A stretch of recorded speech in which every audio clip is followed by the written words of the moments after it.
करीब 6 महीने पहला हुई लोक सभा चोणां च बीजेपी ने इकल्लियां अपने दम ते 303 सीटां जित्तियां।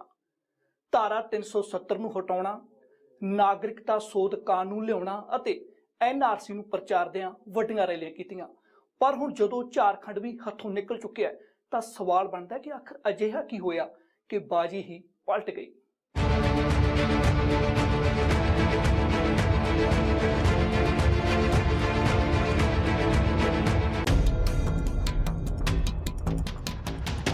चोणां मुद्दिआं ते लड़ियां जांदियां ने, नतीजे दस रहे ने कि किते ना किते तां बीजेपी दे मुद्दिआं, वादिआं ते इरादिआं ते लोकां दा भरोसा घटिआ है। झारखंड मुक्ति मोर्चा, कांग्रेस ਅਤੇ राष्ट्रीय जनता दल ਦਾ गठजोड़ ने बीजेपी ਨੂੰ हरा के नवीं सरकार बनाई है। इसे सूबे च लगभग 6 महीने पहला हुई लोक सभा चोणां च बीजेपी ਨੂੰ 55% तो ज़्यादा वोटां मिलियां सन। बीजेपी ये दावा करती रही है कि उसकी बनाई पहली सरकार है ਜਿਹੜੀ 5 सालों की पूरी मियाद तक चली। इन्हां चोणां च प्रधानमंत्री नरेंद्र मोदी ਅਤੇ गृह मंत्री ने धारा 370 ਨੂੰ मनसूख करन, नागरिकता सोध कानून ਅਤੇ नागरिकां दे कौमी रजिस्टर के मुद्दों ਨੂੰ प्रचारदिआं वड्डियां रैलियां कीतियां। इसलिए सवाल पूछा जाना लाजमी है कि इन्हां 6 महीनों च अजिहा की होया कि बाजी पलट गई।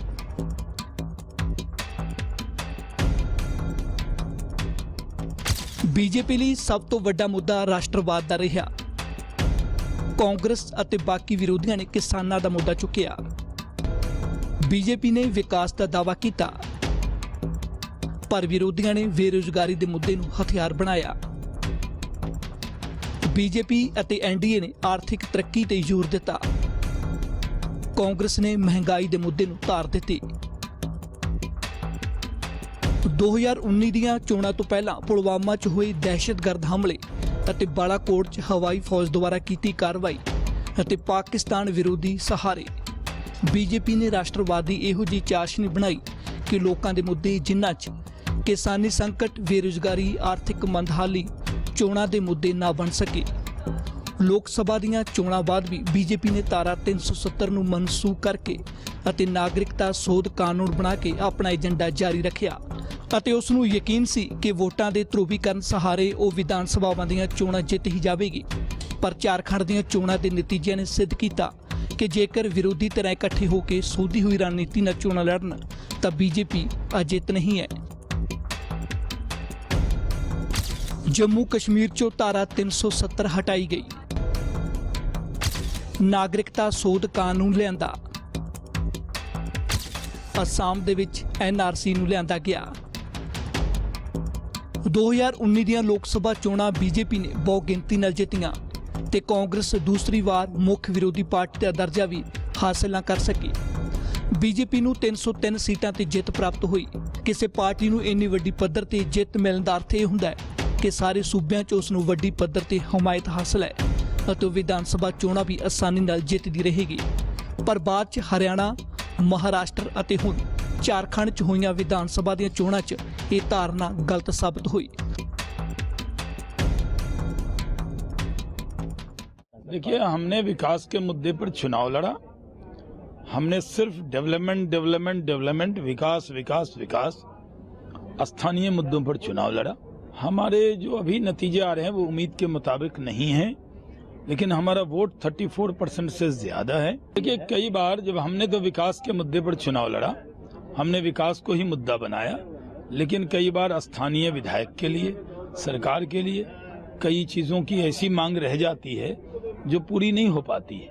तो लोगों ने हमें जनादेश देते हुए वोट तो 34% से ज़्यादा दिया, सबसे ज़्यादा वोट हमें मिला है। CAA, NPR ਅਤੇ NRC ਤੇ ਦੇਸ਼ ਦੀ ਸਿਆਸਤ ਗਰਮਾਈ ਹੋਈ ਹੈ, ਜਿਸ ਨੂੰ ਲੈ ਕੇ ਵੱਖ-ਵੱਖ ਤਰਕ ਵੀ ਦਿੱਤੇ ਜਾ ਰਹੇ ਨੇ।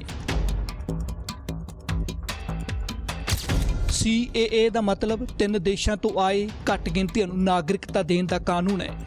NPR 'ਚ ਤੈਅ ਸਮੇਂ 'ਚ ਦੇਸ਼ 'ਚ ਮੌਜੂਦ ਲੋਕਾਂ ਦੀ ਗਣਨਾ ਹੈ। NIRC 'ਚ NPR ਦੀ ਜਾਂਚ ਦੇ ਬਾਅਦ ਦੇਸ਼ ਦੇ ਨਾਗਰਿਕਾਂ ਨੂੰ ਰਜਿਸਟਰ ਕਰਨਾ ਹੈ। ਇਸੇ ਤਰ੍ਹਾਂ NRC 'ਚ असम 'ਚ देश के कानूनी नागरिकों को रजिस्टर करना होगा। पर इस साबे NRC ते प्रधानमंत्री मोदी और गृह मंत्री अमित शाह के सुर नहीं मिल रहे। ਦੋਵੇਂ ਵੱਡੇ ਲੀਡਰਾਂ ਦੇ ਵੱਖ-ਵੱਖ ਬਿਆਨਾਂ ਨੇ ਦੇਸ਼ ਨੂੰ ਦੁਚਿੱਤੀ 'ਚ ਪਾ ਦਿੱਤਾ ਹੈ। 2014 से आज तक मैं 130 करोड़ देशवासियों को कहना चाहता हूं, कहीं पर भी एनआरसी शब्द पर कोई चर्चा नहीं हुई है, कोई बात नहीं हुई है। सिर्फ सुप्रीम कोर्ट ने जब कहा तो हो सिर्फ आसाम के लिए करना पड़ा। क्या बातें कर रहे हैं सभापति महोदय? जो एनआरसी आसाम के अंदर एनआरसी की प्रक्रिया हाथ में ली गई, एक सुप्रीम कोर्ट के ऑर्डर के तहत और एक अलग एक्ट के तहत ली गई है। एनआरसी की प्रक्रिया देश भर में होगी, उस वक्त आसाम के अंदर भी ये एनआरसी की प्रक्रिया स्वाभाविक रूप से फिर से की जाएगी। और इसमें मैंने फिर से स्पष्ट कर देता हूं कि किसी भी धर्म के लोगों को कोई डरने की जरूरत नहीं है। ये सारे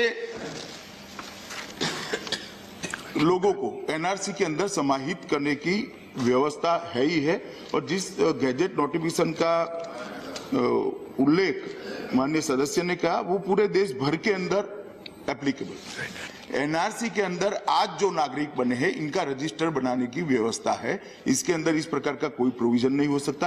मगर ये बात सही है, सरकार मानती भी है कि जो हिंदू शरणार्थी आए हैं, बौद्ध, जैन, सिख, क्रिश्चियन और पारसी शरणार्थी है, सारे को इस देश की नागरिकता मिलनी चाहिए।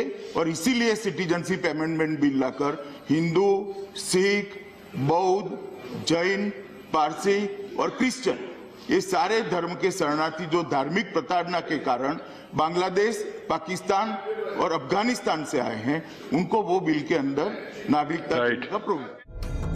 पर हुण इस मुद्दे ते अमित शाह ने सफाई भी दी है।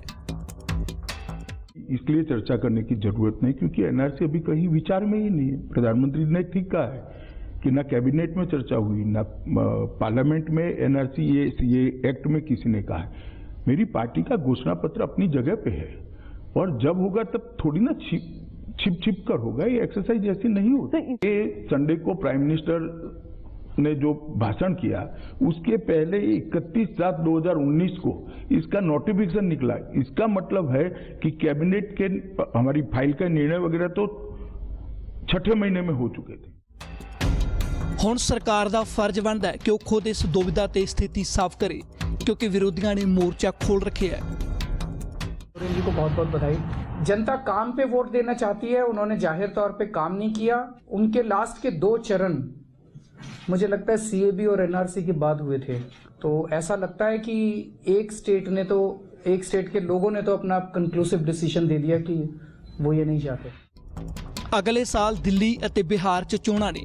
केजरीवाल पहला ही एनआरसी के खिलाफ ने ਅਤੇ नीतीश भी एनआरसी ते 180 डिग्री टर्न लै चुके ने। अजिहे 'ਚ बीजेपी ਨੂੰ भी अपनी रणनीति बदलनी पै सकती है।